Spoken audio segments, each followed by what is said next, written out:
Thank you to everyone who's come along today. My name is Isabel Heiner. I am the Stepping Into Internship and PACE Mentoring Program Manager from the Australian Network on Disability.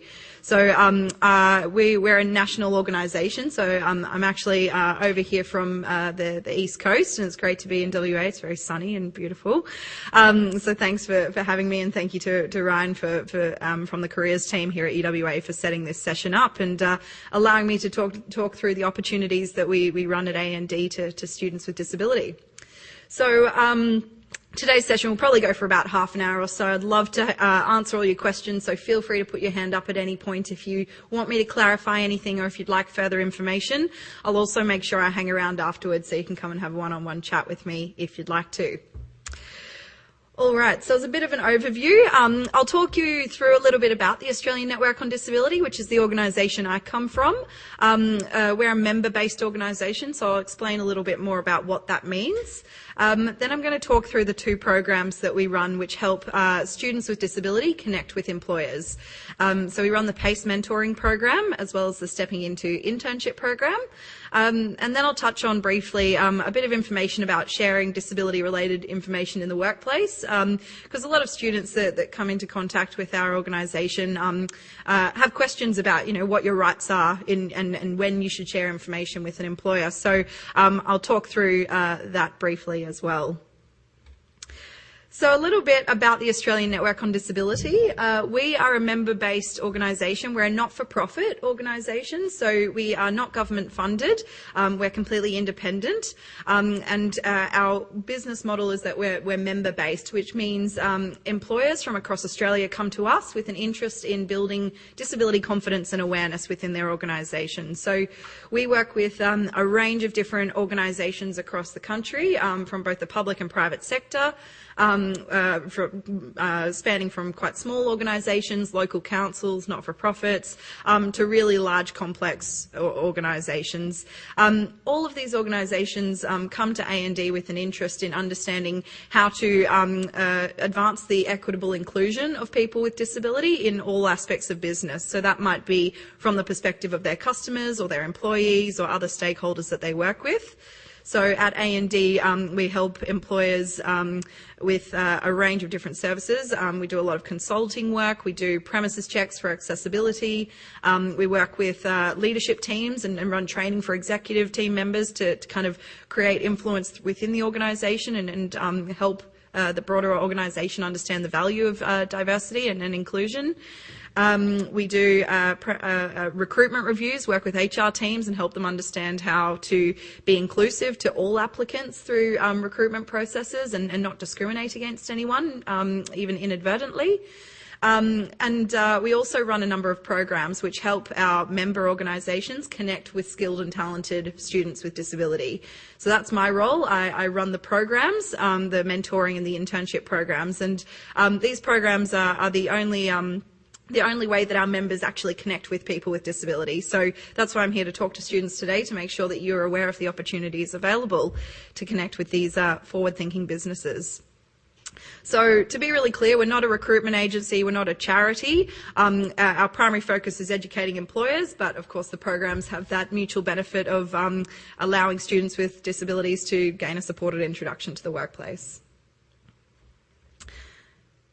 Just an example of some of the members we work with. All of these organisations pay a membership fee to A&D because they want to connect with the services that we offer. So we tend to be connected with quite large, complex organisations that see value in diversity and understand that there's a really strong business case for advancing the equitable inclusion of people with disability. So a lot of these organisations do have offices in Perth, so there's a lot of opportunities over here to connect with these businesses.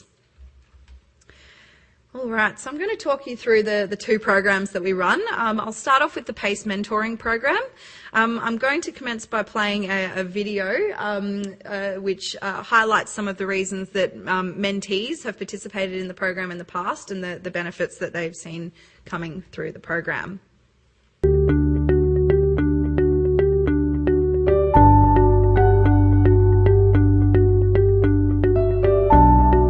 So I'm doing engineering, and it's kind of expected that you just go down that path after you finish degree.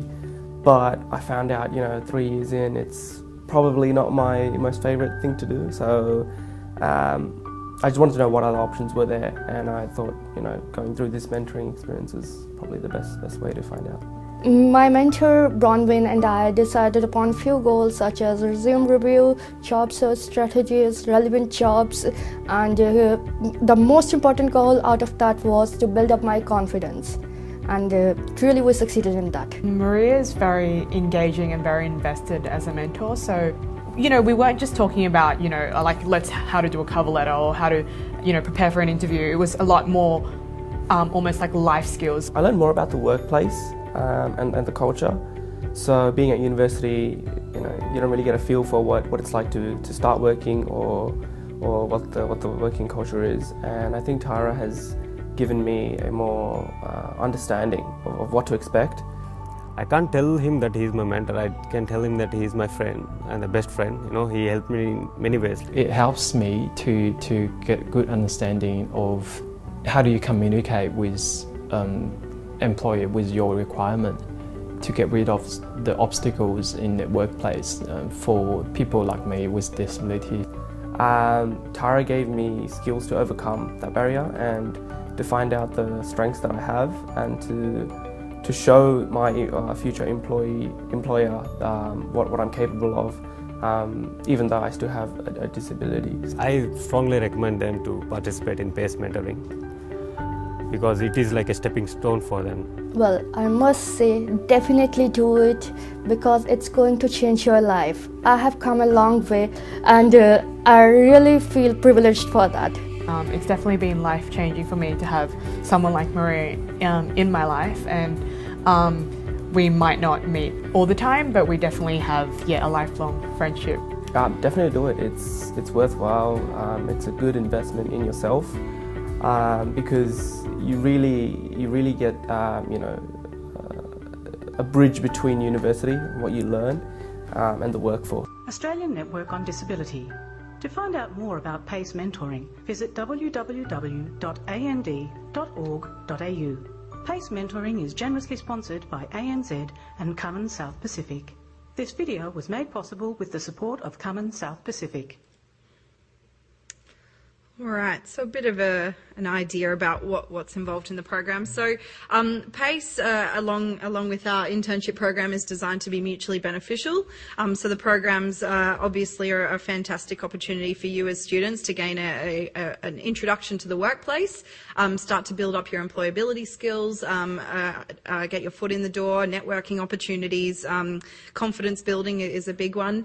But of course, at the same time, these programs provide an awesome opportunity for mentors to start to open their eyes a little bit about to what the term disability can actually mean and how to ensure that they're creating enabling environments and not disabling environments within their workplace. So we see fantastic outcomes for both mentors and mentees that come through the program.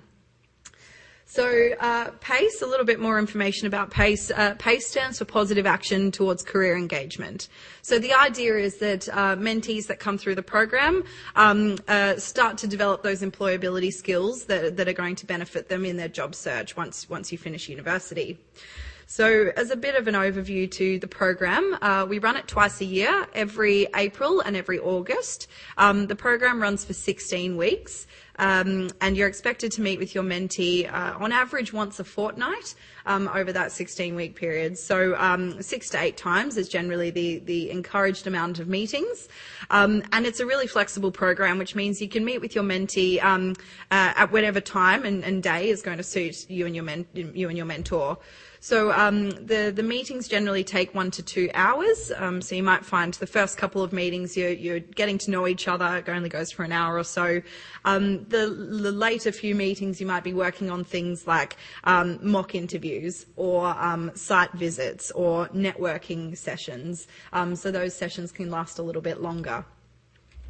All the meetings are to be held at your mentor's workplace. So there's an expectation that you would go out to your mentor's workplace, and there's a couple of reasons for that. It's a great opportunity for you to gain an insight into that workplace, so that industry exposure, but also great networking opportunities. We often have mentors connect their mentee with other colleagues that they have. Might even connect them with the recruitment team so that you can do a resume review with someone in recruitment or something like that. So it can be quite a collaborative sort of program. We expect mentees to run the program. So as in any mentoring partnership, the mentee is the one that should be taking initiative and locking in those meetings and setting out the agenda and talking about what you want to get out of the program.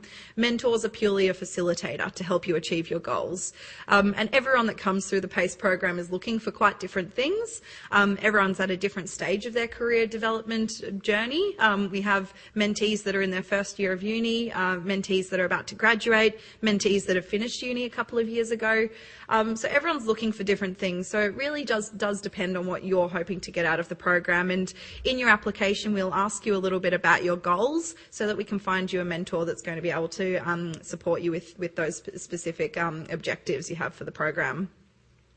So we encourage you to arrange the meeting times, let your mentor know when you're available. They can then get back to you with what time's going to work. Set the agenda, discuss your goals and do all the follow-up. They may give you some homework to do, might be read an article, might be update your LinkedIn profile. So you have an obligation to complete those activities and come to the next meeting prepared to discuss with your mentor. The program runs for 16 weeks, so at the start of the program, if you are successfully matched with a mentor, we will invite you along to a briefing session. At that briefing session, it's a great opportunity for you to connect with the other mentees that are coming through the program, but we also talk through meeting ideas and activities that you can work on, give you some suggestions of goals to work towards, so that you're feeling prepared and confident to go to your mentor and lock in that first meeting. We also do a mid-program check-in at the 8-week point, and hopefully by that point you will have had 3 or 4 meetings with your mentor and get to know each other a little bit and started to hone in on what you're going to be focusing on in the program. And then at the end of the 16 weeks, we invite all the mentors and mentees together to run a celebratory networking event. And I actually attended one of those sessions this morning. It was fantastic to see all the outcomes that have come from mentees as well as mentors that have come through the program. You always hear at uni, it's not what you know, it's who you know. Networking is key when you're about to graduate. So PACE is a really great opportunity to start building up those professional networks and getting in contact with people from within an industry that you're interested in connecting with. We'll provide you with a program agreement. We don't need to see this. It's purely a simple Word document that you're able to take to your first meeting with your mentor, and it gives you that opportunity to talk about your goals and lay out expectations for the program, when you expect to communicate with each other, so that you're both on the same page. And complete the pre-program and post-program survey so we can actually track your learnings as well as your mentor's learnings throughout the program. Does anyone have any questions about the commitment of PACE? So that program is for all internship studies? Absolutely, yes. That's absolutely right. So to be eligible for PACE, you simply need to be over 18 and identify as having some type of disability. So whatever your area of study is, you're welcome to apply for the program. The way we go through the matching is that it's not merit-based, so we won't be looking at your academic transcript or anything like that. What we do is we try to match you with a mentor that's going to be able to help you with the goals that you have for the program. So we will let you know if you have a suitable mentor within our pool of candidates. And we also hold applications, so if you're not successful in one round, we can consider you for the next round of mentors when we have new people coming through with different backgrounds, and we might be able to find you a better match then. Yeah. What's the dates of application? Sure. So we actually have PACE applications open all year round.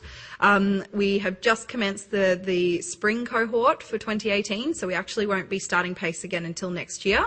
And I encourage you to apply before February 2019 to be considered for the next cohort. Hi.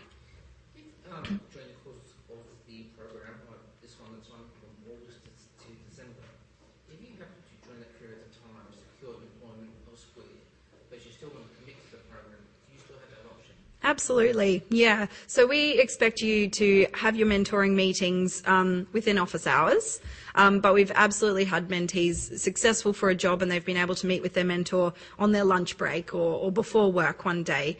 And, you know, if you can't complete...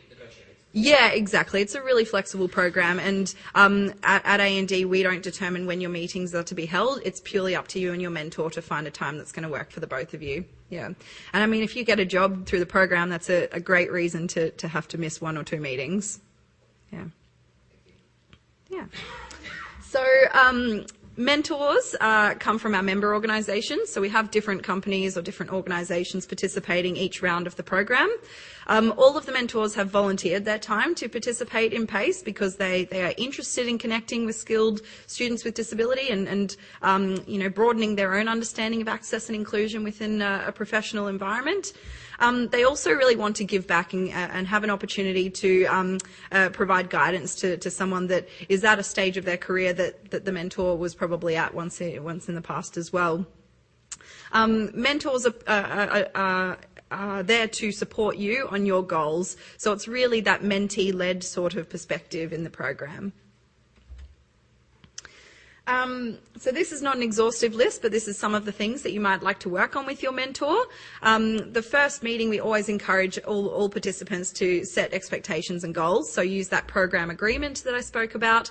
It can be a bit nerve-wracking having that first meeting, so having a purpose and having something to talk about is really important. And of course, if there's ever any challenges throughout the program, me and my team are here to support both you and your mentor, so we can help you out if necessary. Some other activities that mentees have found really helpful is things like understanding how the business works. For some of you, it might be the first opportunity to enter into a large workplace and understand how different departments work with one another and how your own area of study might fit into an organisation like that. Career development opportunities, networking opportunities. You might want to have your mentor help you with your LinkedIn profile if that's a valuable platform within the area that you're hoping to pursue.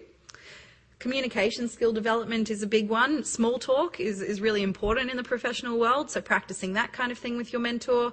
You might even be more interested in communication skills in a meeting environment. Some mentors welcome their mentee to come along to a team meeting, so you can see how that works.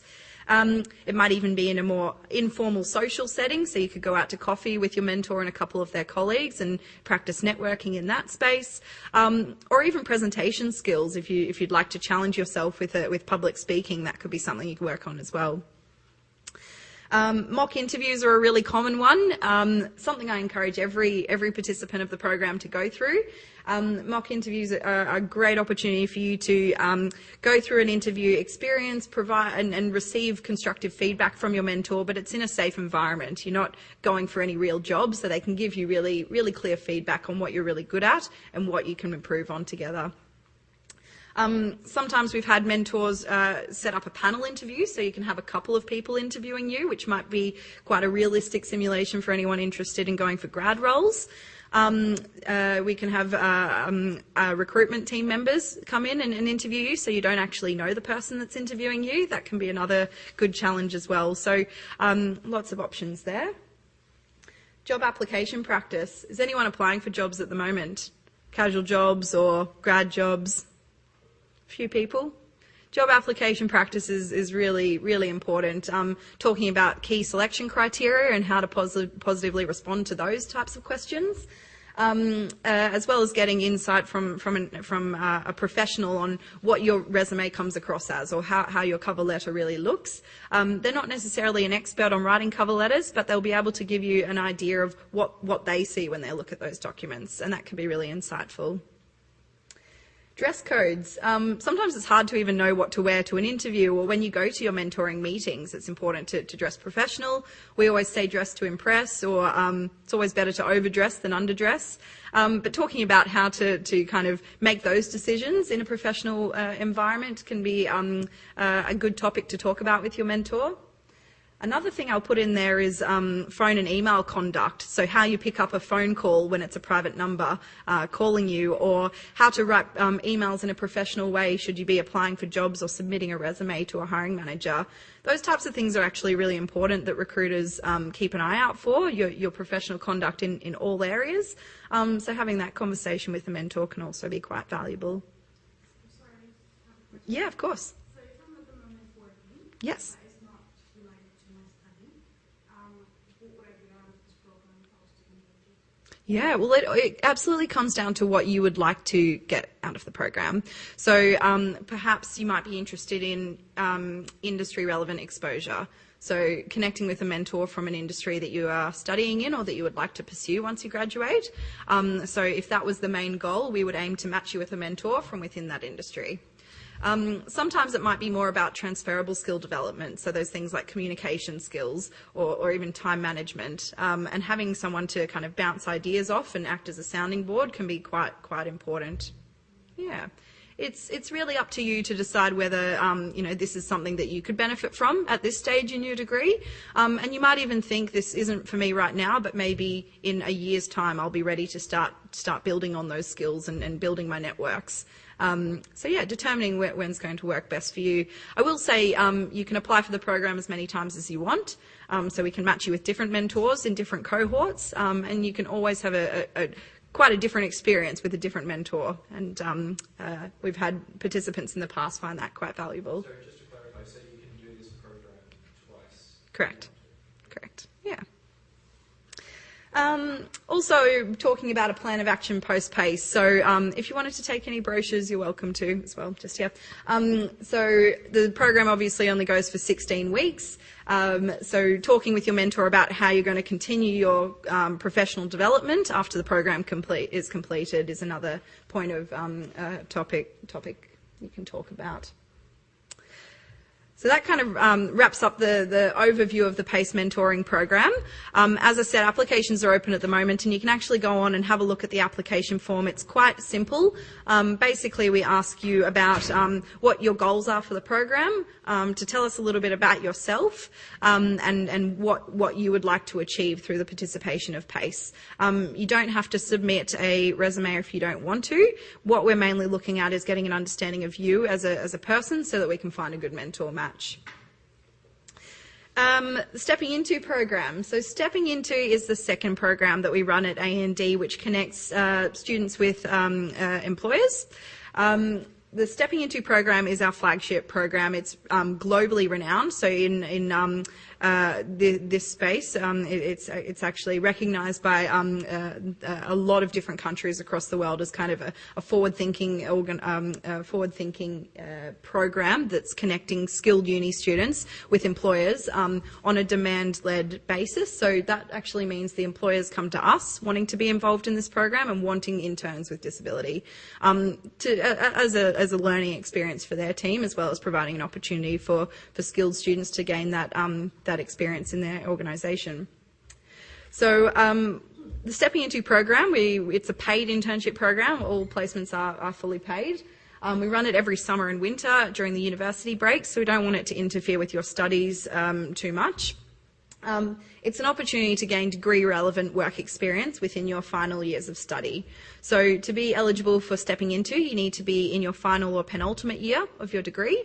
Most of the organisations that come to us interested in Stepping Into do it from a talent pipeline perspective. So they understand that they want students to come through the internship program to potentially be considered for ongoing employment or graduate opportunities. So the Stepping Into program began in 2005. A law firm in Sydney came to us saying, we're not getting any students with disability be successful for our clerkships. What are we doing wrong? So we actually piloted the Stepping Into program to work with their hiring managers on identifying barriers in recruitment processes. Lots of different types of barriers out there for people with different types of disabilities. So we worked with them to put adjustments in place throughout that process to allow really skilled law students at the time be successful for clerkships. And they actually found that it was a really positive, insightful learning experience for the teams within the organisation to learn about how to implement workplace adjustments. So we've kind of continued the program since then, and it's grown exponentially. We we had 140 winter internship opportunities this past winter. We expect to have even more this coming summer. So we welcome students from all disciplines of study to apply for Stepping Into, and the idea is that you apply to the program generically, and then we put all the position descriptions on our website, so you can actually send us your preferences out of the roles that you're interested in. Yeah, sure.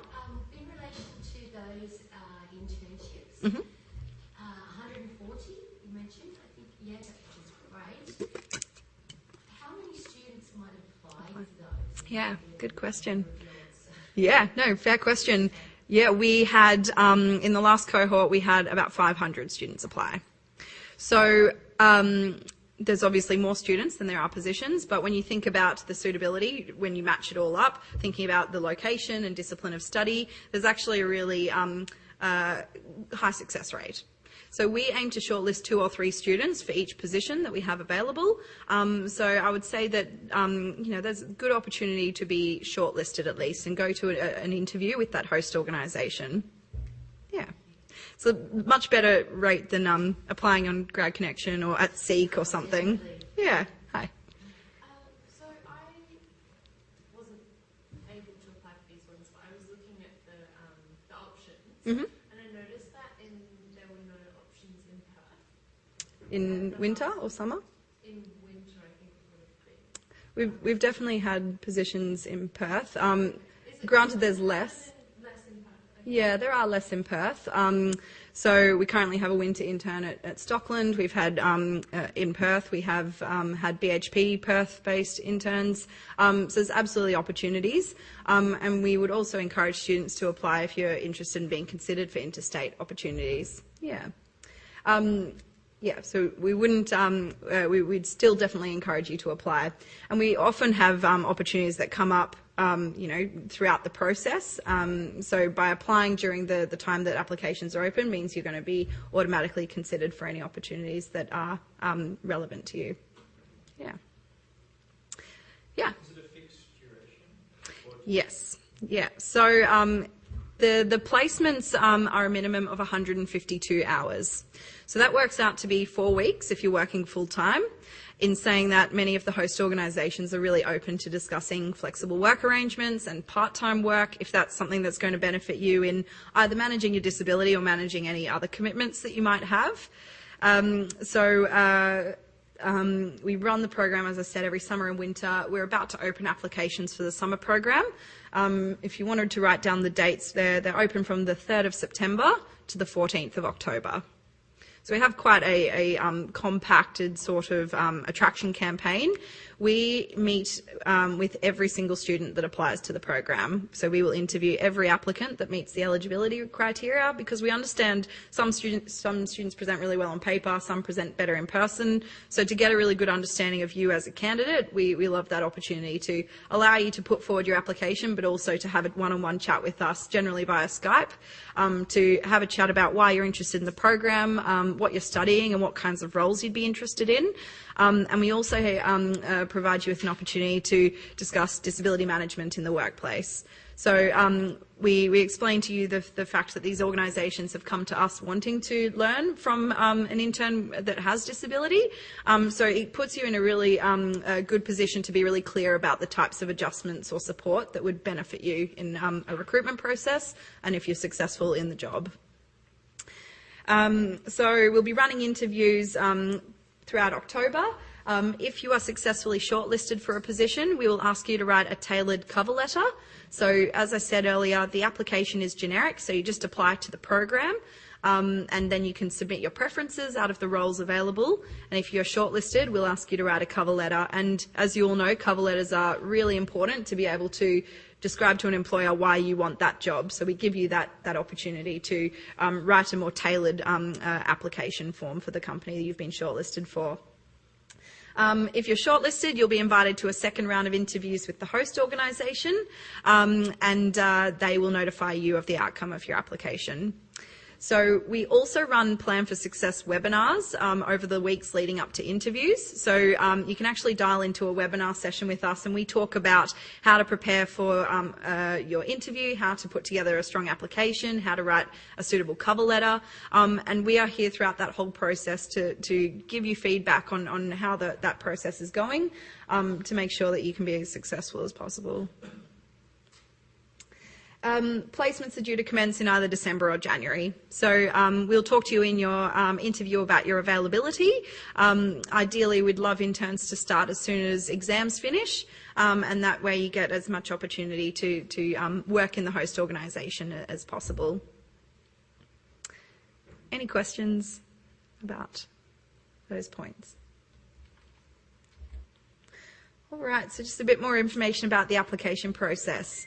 So start 3rd of September, you can apply online. To apply, you'll have to complete some key selection criteria. So we ask you a few questions about yourself so we can get an understanding of who you are and the types of roles you'd be suitable for.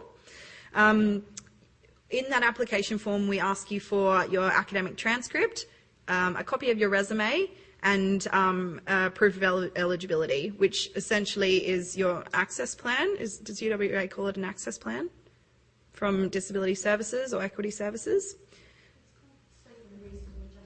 There we go, that one. Statement of Reasonable Adjustments. If you provide that, you are automatically eligible for the program. We don't need to know any further disability-specific information.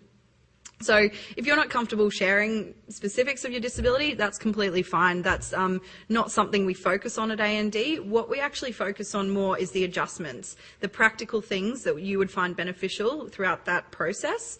And that's actually more helpful for an employer to know anyway. So we talk through a little bit more information about that. So just to clarify, we only need to give this information for the internship program, not for the mentoring? Correct. Yeah.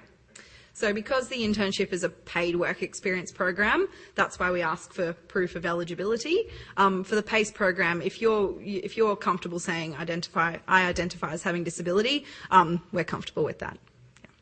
Yeah. With the internship program, if you, say for example, would like to go with the government, because I know they advertise. Yep. Will they know that you have a disability?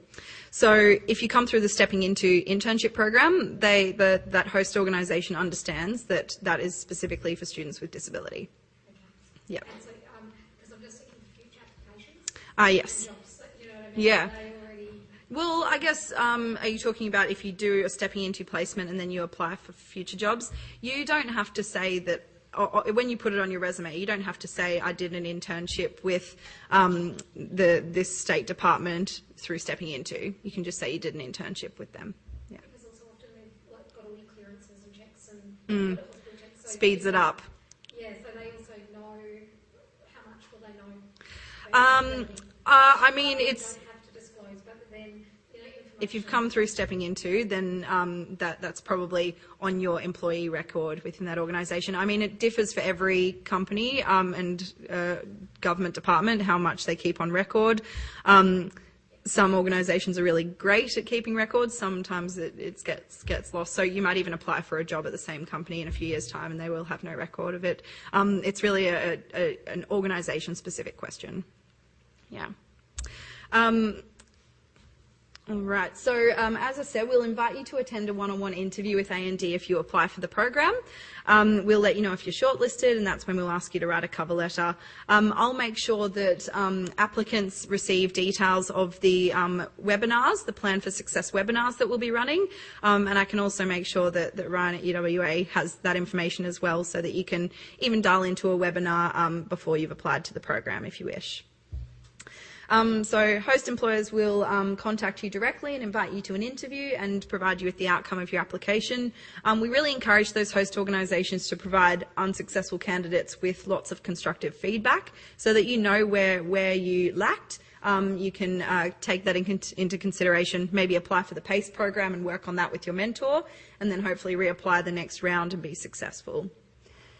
We'll also consider any onboarding requirements. Some organisations do require a police check, so we'll make sure that we're really transparent about that if that's an expectation. And also we'll make sure that workplace adjustments are implemented before you commence in the role. As I said, we encourage you to be really clear with employers about what they can do to best support you.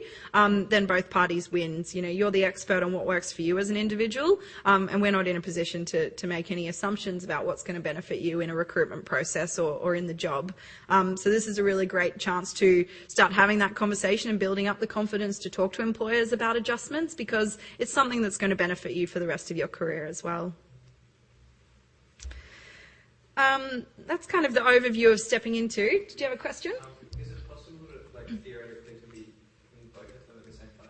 Absolutely, yeah. So the way the time frames works, they don't really clearly overlap.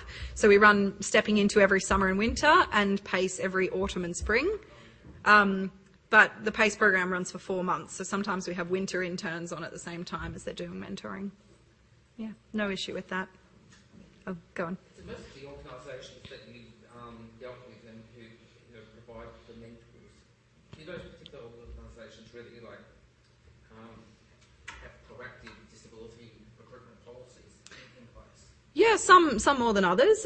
So to be a member of the Australian Network on Disability, you essentially have to make a commitment to advancing your knowledge and learning and we help them with that process, and some organisations grant it at a more experienced level than others. Even individuals within the organisation are going to be at different levels to others. About a month ago on Channel 2's Question and Answers program that had the disability panel, I was saying there that a lot more needed to be done. Yes. In this area, especially with the government sector. Absolutely. Yeah, and we've found that our membership at A&D has been growing because organisations understand that there is a need for expert advice in this area. Yeah. Yeah. A question in regard to, you mentioned that you could apply in your penultimate Yes. or your final year. So your final year, let's say you applied and you were unsuccessful. Does that mean you can apply again early next year before you graduated? You don't graduate until April. Yeah, good question. Yeah, of course. The overall rule really, and sometimes we can be flexible, but the main rule is you have to be a current student when you apply, and you have to be graduating either this year or next year, or your final semester should be this year or next year. So if you're graduating, or if your final semester is semester 2 next year, you're eligible for this summer. If your final semester is first semester 2020, you'll be eligible for next winter. All right, so just touching on disability-related information. So we really want this to be a learning experience for you and want you to understand the rights that you have to request adjustments from employers as you start to enter the workforce. So under the Disability Discrimination Act of Australia, you have a right to request adjustments from an employer throughout the recruitment process or in the workplace if it if your disability impacts the way you can perform the inherent requirements of your job. So inherent requirements of the job mean the expectations or the outcomes that are required from that particular role. And if you need a change in the way that something is done, then you can request an adjustment. So workplace adjustments can mean anything from a change in a workplace process. It might be a change in workplace flexibility, something about the office environment that you need adjusted, a piece of equipment. It really varies, and in your one-on-one conversation with A&D, we can help you understand a bit more about that and the rights that you have to request that. And as I said, all organisations are at different stages of this journey, but the organisations we work with in Stepping Into are really well briefed on the expectation that they have to offer adjustments. Does anyone have any questions about adjustments or what that means? Often we ask you to think about how you receive accommodations at university and how that might impact, the similar challenges might impact your ability to work. And then we start talking about what changes would be beneficial to you. It's based on personal experience. Last semester, as part of my degree, I had a practical placement at local government. And over the course of that period, I ended up with inadvertent, well, couldn't help it, it was a health issue that just actually increased, and I wasn't actually able to return to do desk work.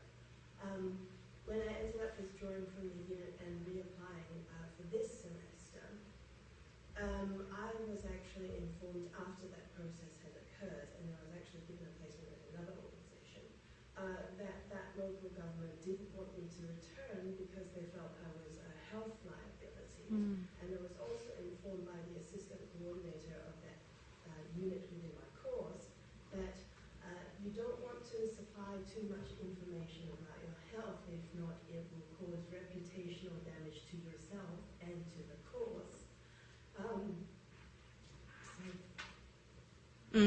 It's, a negative experience, most definitely.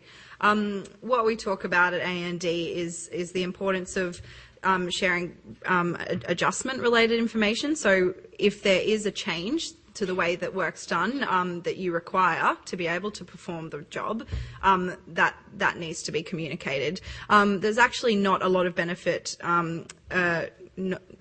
that's not universal. There's not always benefit to sharing disability-specific information or talking about your condition or your diagnosis. That's not going to help someone understand what they can do to help. So in the Stepping Into program, we guide managers as well as guide interns about having conversations that are actually going to be really practical and solution-focused. Yeah.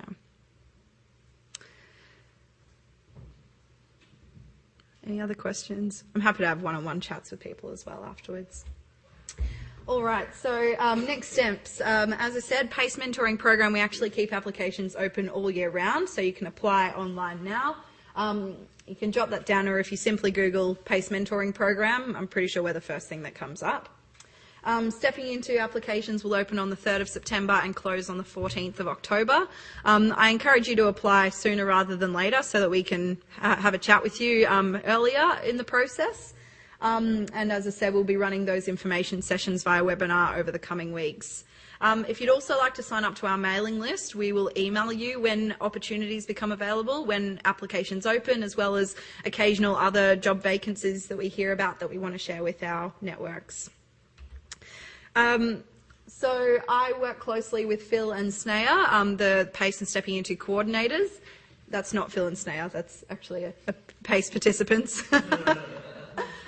This is Akshay. He actually did PACE and then got an internship with Apple for a 12-month program. So some great successes there. But Phil, Snea and I work really closely to coordinate the program and make sure it runs really smoothly across the country. Please feel free to touch base with us at any point throughout the process if you're interested in applying or if you have applied and want information on where your application is at. I've also got Snea's business cards here, so you're welcome to take one of them home.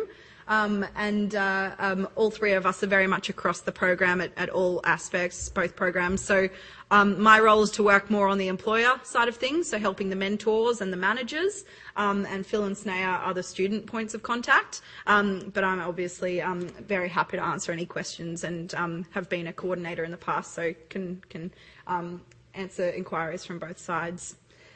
That wraps up my session. I hope it wasn't too much of an information overload. I appreciate you all taking the time out of your day to come along and listen to what we have to say. I'd actually like to invite Bethany up now. So Bethany is a UWA postgrad student who has completed the Stepping Into internship program and is going to share a little bit of information about her experience. Hello everyone, my name is Bethany. I'm in my last semester of the Juris Doctor here at UWA.